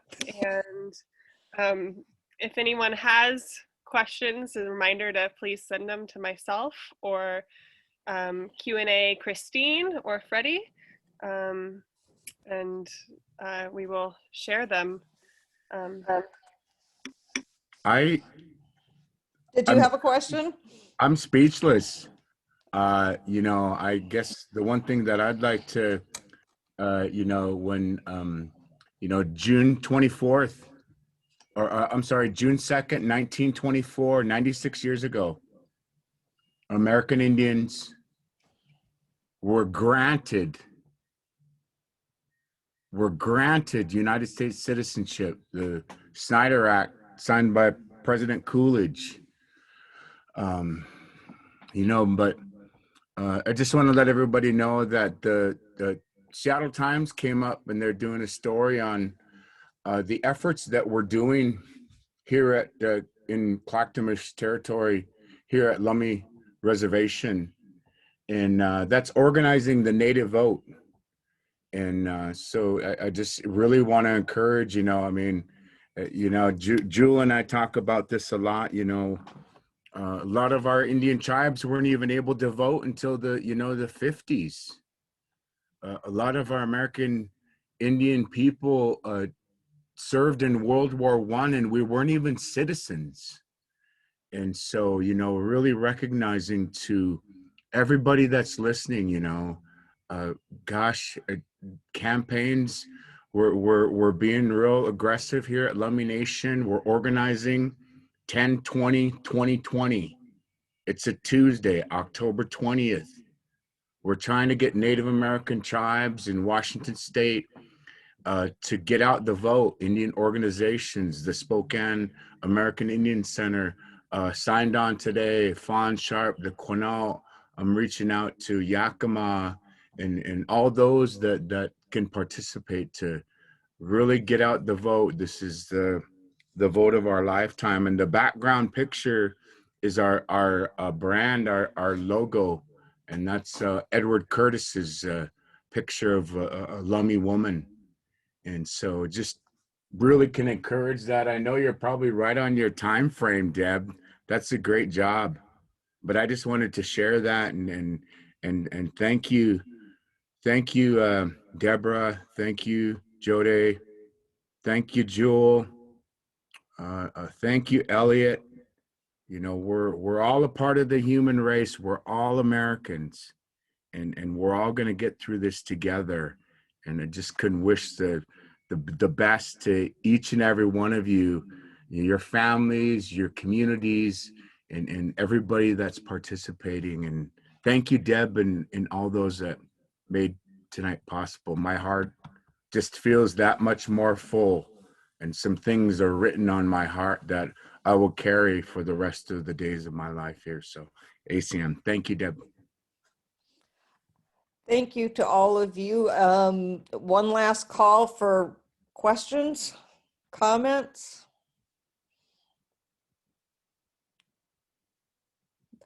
Well, then I think we'll wind it up. And again, whoops, what?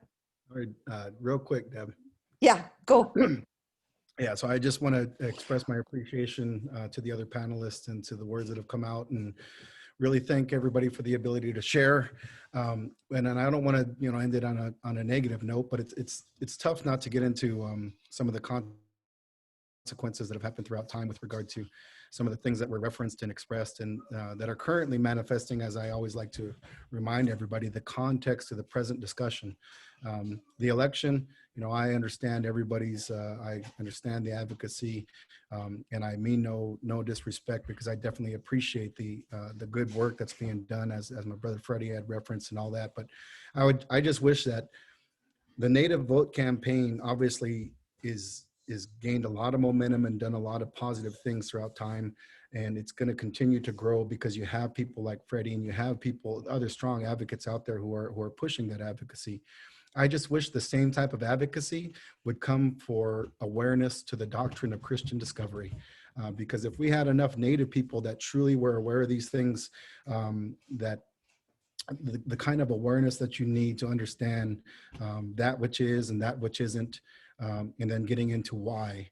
I mean, the unfortunate and harsh reality that I observe is oftentimes we're discussing and pursuing issues, and to the best of our ability, we're trying to identify solutions in a practical sense to address those.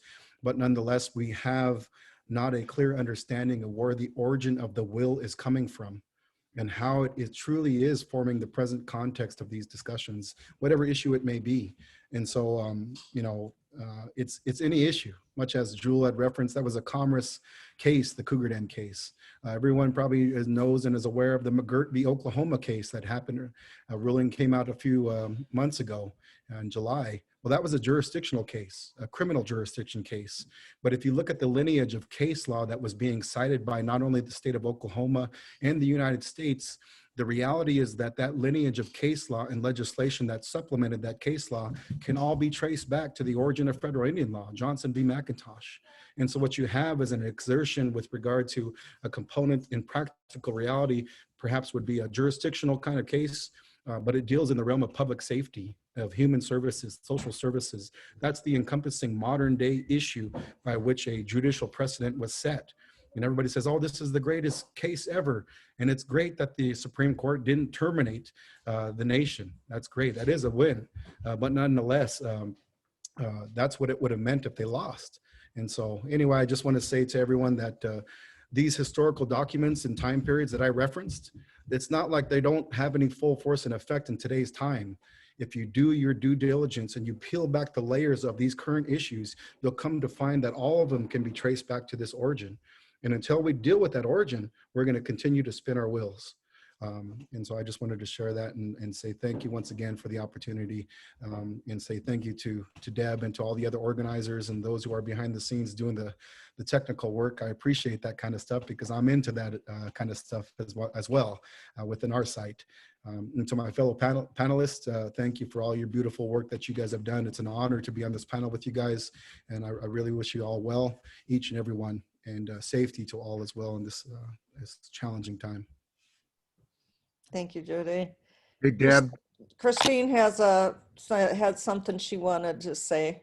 Yeah, so I don't really get a opportunity to discuss it very frequently. I really appreciate everything everyone has said. I have gotten a chance to speak with Stephen Newcomb about what I discovered, no pun intended, when I did my honors thesis at Fort Lewis College. I had a question about progressive era Native Americans and kind of what their concept was of their own property rights at the time. And this is pre-Indian Reorganization Act kind of era.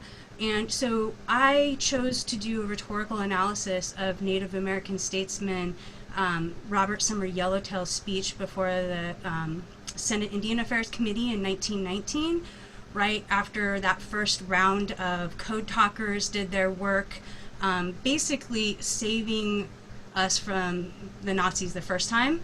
And they, in his speech, there was like a number of different, I'm literally coding out key terms, a combination of rhetorical analysis,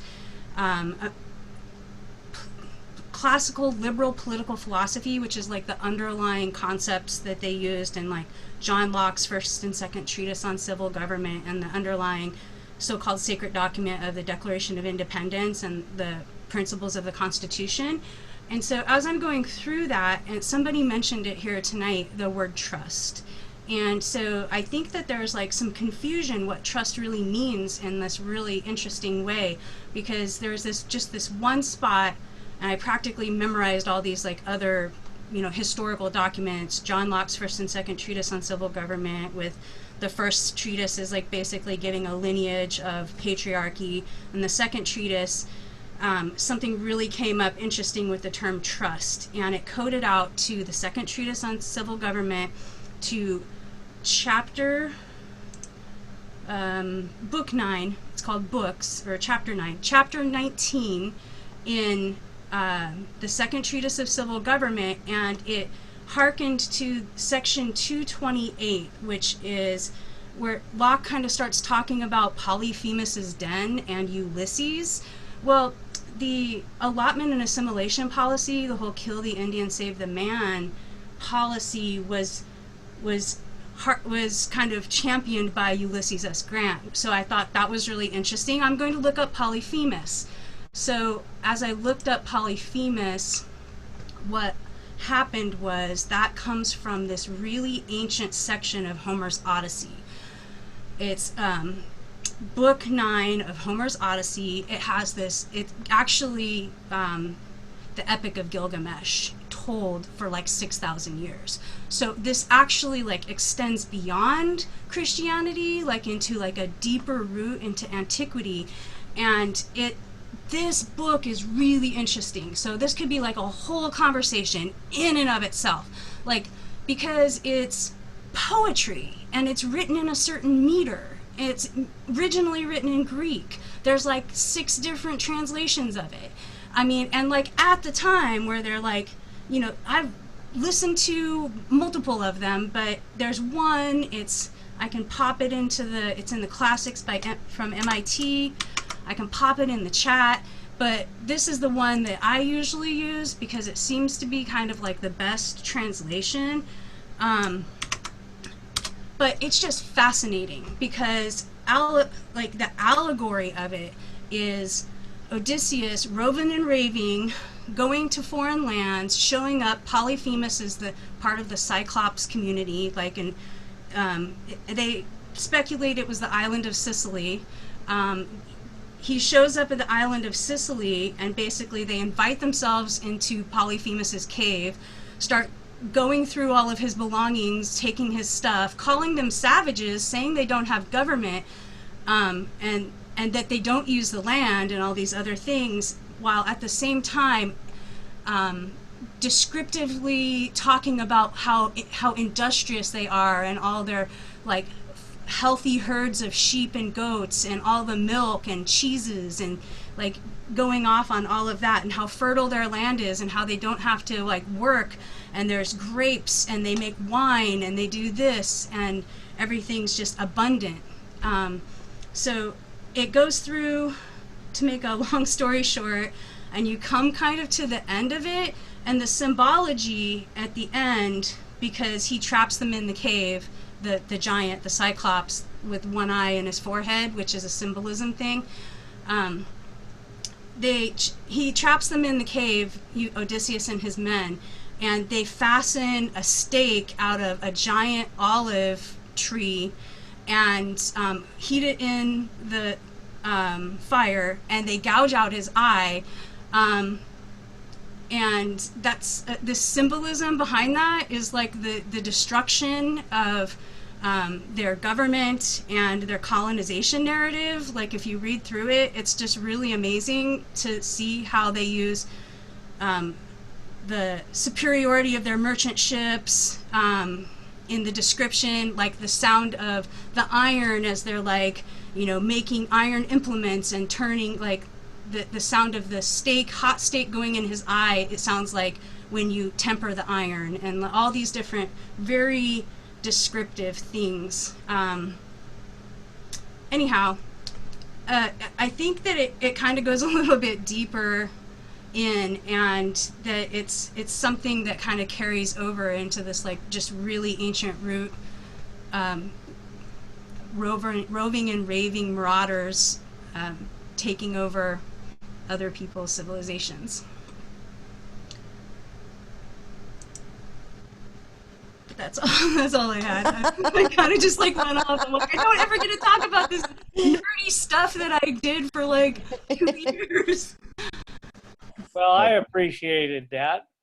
You know, Gilgamesh was may have been Nephilim. You know, if you get into all that stuff, you know, the son of a alien. You know, and the Bible talks about how they fell for the women of the earth. Mm-hmm. They had children. You know, and you know that's all around. That's all over the United States. That's all over South America. That's all over the world. Those legends. You know, so we don't know how far back the conflict goes in regards to somebody being superior over the rest. But you know, Thank you, everyone. Take care. Good night now. Good night, Elliot. Thank you. Signing off. Yeah, good night. Good night, everybody. night, Jewell. Thank you. JoDe, good night. Thank you. Deborah, if you're still with us, good night and thank you. Freddie, where'd you go? Good night. Thank you. Thank you, Sahar, Larkin, Christine. And thank you to everybody else who stayed with us. We appreciate it. Good night.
Okay, Doug, just you and me now.